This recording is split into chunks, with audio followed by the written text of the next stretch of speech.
Bienvenue sur la scène agro, un balado produit par Agro-Québec et présenté par FAC pour faire rayonner l'industrie agroalimentaire d'ici. Bonne écoute!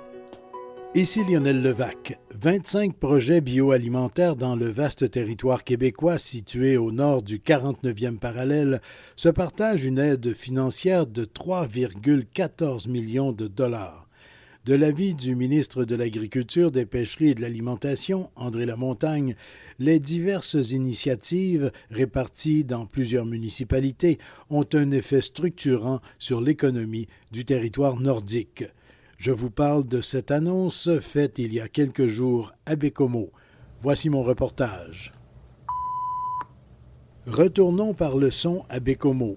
Marthe Kleiser est directrice pour la Côte-Nord au MAPAC. Nous sommes rassemblés aujourd'hui pour une annonce importante en lien avec le développement bioalimentaire au nord du 49e parallèle. Le député de René-Lévesque, Yves Montigny, était très heureux d'accueillir plusieurs personnalités des régions nordiques québécoises, mais tout particulièrement le ministre de l'Agriculture, des Pêcheries et de l'Alimentation, André Lamontagne. Beaucoup de beaux projets, beaucoup de projets qui viennent du milieu. On sent vraiment la prise en main du milieu.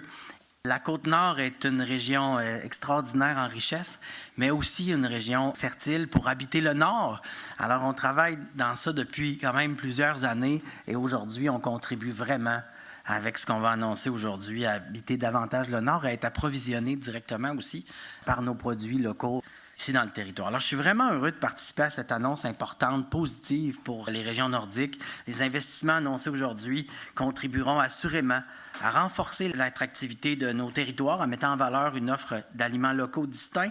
Je félicite d'ailleurs les entrepreneurs, vraiment. On sent vraiment cette volonté du milieu de se prendre en main et d'être capable de déposer des projets gagnants. Le ministre André Lamontagne se disait heureux de l'aboutissement de 25 projets bioalimentaires au nord du 49e parallèle. Ça, ce qui est intéressant dans le cadre de cette initiative-là, c'est qu'il y a autant des projets qui touchent l'alimentaire, il y a autant des projets qui touchent la transformation alimentaire. Ici, on est à Maison du Café. C'est un bel exemple. Là. C'est des gens qui, avec la pandémie, ont changé le modèle d'affaires. Puis finalement, ils ont comme pogné une veine de développement qu'il n'y a pas trop de limites à ce qu'ils imaginent qu'ils peuvent faire avec ça ici. Fait que là, c'est d'augmenter de façon très importante leur capacité de torréfaction. Fait qu'ils ont bénéficié à hauteur d'à peu près 175 000 $ de notre fonds, si on veut, pour venir faire les investissements qu'ils font pour être capables d'augmenter de façon importante leur torréfaction. Mais après ça aussi, on a des projets qui visent des partenariats. Je regarde le projet qui vise avec le CISA, qui est le cégep de Victoriaville, mais qui est une initiative sociale, mais aussi au niveau biologique, qui a un intérêt à aider à développer plus au nord une agriculture, des pratiques d'agriculture, la table bioalimentaire. Il y a vraiment une liste, les 25 entreprises, mais au total, c'est 3,1 millions qu'on est venu soutenir, si on veut. Le plus petit projet, c'est pas plus petit en termes de l'impact du projet, mais c'est en termes de soutien. C'est 12 000 $, puis après ça, ça va jusqu'à presque 500 000 $ qu'on fournit à des projets. Fait que c'est un large éventail de soutien. En arrière de tout ça, c'est 3,1 millions. Bien, si on additionne, parce que les gens arrivent avec le fonds, les gens arrivent avec d'autres partenariats, c'est 13 millions. Fait que c'est un levier qui peut plus que 4 pour 1 pour amener ces 25 projets-là. C'est des projets qui viennent du milieu, c'est des projets qui viennent, oui, contribuer à l'autonomie alimentaire. C'est des projets qui viennent contribuer à son alimentation, c'est des projets qui viennent contribuer à l'attractivité du territoire, au dynamisme de certaines communautés. C'est un large spectre. Fait que c'est certainement une très bonne nouvelle. Je le disais au départ, 25 projets. Je vous nomme une première série d'organisations ou entreprises qui bénéficient d'une aide financière. Faune Nord de Chibougamau pour son projet Champignons, la microbrasserie La Compagnie de Sept-Îles, les Fleurs du Malte de Port-Cartier, la distillerie Vent du Nord de Baie-Comeau, la coopérative de solidarité Gaïa de Pointe-aux-Outardes, les jardins maraîchers de Godbout, la coop Grenier Boréal de Longue-Pointe de Mingan, Agri-Boréal de Forestville, le Clos du Ruisseau Vert de Ragnaud, Commerce international Côte-Nord de Baie-Comeau et la chocolaterie Cartier Renard Bleu de Port-Cartier. Les projets bioalimentaires au nord du 49e parallèle s'insèrent dans la vision de la Société du Plan Nord et de son assemblée des partenaires. Patrick Beauchesne est président-directeur général de la Société du Plan Nord. Une assemblée des partenaires, ce n'est pas notre conseil d'administration, c'est une assemblée constitutive de tous les représentants du territoire nordique. On a des chefs autochtones, des gens de l'industrie, des élus, des gens du monde environnemental, du monde de la recherche. Bref, c'est un peu notre assise de consultation régionale pour être le plus branché possible sur les besoins. Patrick Beauchesne se réjouit par ailleurs de l'aboutissement des 25 projets. Si on essaie de trouver le fil d'Ariane qui relie tous les 25 projets, toutes les initiatives, il y a des mots comme innovation, des mots comme créativité, promotion du lieu, promotion de la culture, le leadership entrepreneurial, c'est tout à fait ça. Puis effectivement, ces projets-là qui, même si le maître d'œuvre, c'était le ministère de l'Alimentation, des Pêcheries et de l'Agriculture, il reste que la formule du plan d'action nordique, qui est un des outils que la Société du Plan Nord a pour coordonner l'action gouvernementale, c'est que chaque ministère reste responsable de ses prérogatives. Nous, on n'est pas des spécialistes du bioalimentaire, on n'est pas spécialistes de la transformation, de la production, mais on se fie au ministère, puis avec une partie des fonds du Plan Nord, qui est un outil budgétaire spécifique pour nous, on est capable de supporter. Puis, M. Lamontagne, vous avez spécifié l'effet levier.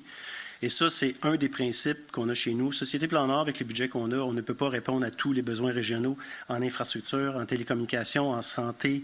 On est à peu près actif dans tous les domaines. Le plan d'action nordique, on travaillait avec 23 ministères et organismes. Pour le prochain plan, 23-28, on est avec 25 ministères et organismes. Donc, c'est vraiment, notre rôle, c'est d'être un peu le coordonnateur, l'entremetteur pour faire rencontrer les gens puis essayer de jouer ça sur l'effet levier. Fait que ça, pour nous, c'est extrêmement important. Donc, je souligne la collaboration interministérielle, l'implication, le leadership du MAPAC aussi pour avoir mis en place les deux actions. Je vous le rappelle rapidement. La première, c'était développer la production et le développement des marchés pour les produits bioalimentaires nordiques. La deuxième action, c'était stimuler l'entrepreneuriat dans le secteur des bioproduits et des projets de bioalimentaires au sein des collectivités nordiques. L'originalité, c'est que ça vient du milieu, ça vient de vous autres. Nous autres, on appelle ça, dans nos beaux mots, là, l'approche de co-construction. On travaille avec les gens, puis on fait une proposition au gouvernement en disant, voici ce que les habitants du territoire nordique souhaitent, voici les mesures budgétaires qu'on peut faire, puis voici les actions qu'on peut réaliser pour répondre à ces enjeux-là. Et j'en profite pour compléter la liste des projets soutenus par le ministère de l'Agriculture, des Pêcheries et de l'Alimentation. Le Centre d'expertise et de développement en forêt boréale basé à Bécomo, Faune Nord de Chibougamau pour son projet Petits Fruits, la ferme Ragnaruche de Port-Cartier, le regroupement des pêcheurs de la Haute et Moyenne Côte-Nord, la table bioalimentaire Côte-Nord avec 3 dossiers de fonctionnement, de promotion et de tenue d'un forum, la nation Unamen-Chipou des Inuits de la Romaine, la ferme Manicouagan de Pointe-le-Bel, le manoir du café de Bécomo, la distillerie Puy-Jalon de Havre-Saint-Pierre, la Corporation de développement de Chapais, la Société Makivik et le Centre d'innovation sociale en agriculture. Dans plusieurs cas, l'argent du MAPAC aide au démarrage des entreprises, mais le ministre André Lamontagne rappelle qu'elles sont admissibles, éventuellement, aux autres programmes qui pourraient soutenir leur développement. Au ministère de l'Agriculture, quand on a des entreprises qui sont établies, qui sont sur le territoire, que ce soit au niveau du soutien à l'investissement, que ce soit au niveau des mesures environnementales, agro-environnementales, que ce soit des questions d'assurance, soutien de revenus, bien, il y a différentes mesures qui sont en place qui vont continuer. Pour des secteurs qui ne sont pas nécessairement liés à l'agriculture, bien, on a au ministère de l'Économie, avec Investissement Québec, on a toutes sortes d'outils, si on veut, là, pour venir accompagner l'évolution, puis toujours avec espoir la progression des entreprises. Fait que cette initiative-là vise à aider des projets à démarrer puis à lever. Puis après ça, ben, c'est des projets qui sont mis de l'avant par des entrepreneurs, des hommes, des femmes, qui vont avoir leur vie, puis il y a tout un écosystème, dépendamment du secteur dans lequel ils sont, pour les accompagner. Là. D'autres initiatives sont en préparation sur le territoire du nord du 49e parallèle. Certaines pourraient avoir besoin de passablement d'énergie, demandait un journaliste de la Côte-Nord. Est-ce que vous avez des liens avec d'autres ministères pour tenter d'avoir peut-être des mégawatts ici là, pour c'est sûr que j'ai des liens avec d'autres ministères. Si l'on parle de développement des entreprises bioalimentaires, un principe vaut autant au nord du 49e parallèle que dans le reste du Québec. Il faut stimuler l'achat local. Patrick Beauchesne de la Société du Plan Nord. Noël s'en vient, faites des paniers de cadeaux avec des produits de la place. Le gouvernement, en période de COVID, vous avez lancé le panier bleu. Au-delà de ce qui a gravité alentour de ça, c'est de dire, bien, achetez des produits qui sont faits de votre région, parlez-en, offrez-en à votre famille s'ils sont à l'extérieur de la Côte-Nord, puis diffusez ça. Soutenir nos entreprises, ça commence par nous, c'est de dire qu'est-ce que je peux mettre dans mon panier qui vient de chez nous. C'est un circuit court d'approvisionnement, c'est des emplois dans votre région, c'est de la valorisation de l'image, c'est l'élément identitaire que vous avez sur votre territoire. Ici Lionel Levac. Il est fort intéressant de constater que même si l'on parle d'une vaste région, éloignée, dit-on également, les ressources y sont immenses et les possibilités illimitées. Au revoir. Vous avez aimé ce contenu? Suivez la scène agro pour rester à l'affût de l'actualité agroalimentaire. Merci et à bientôt.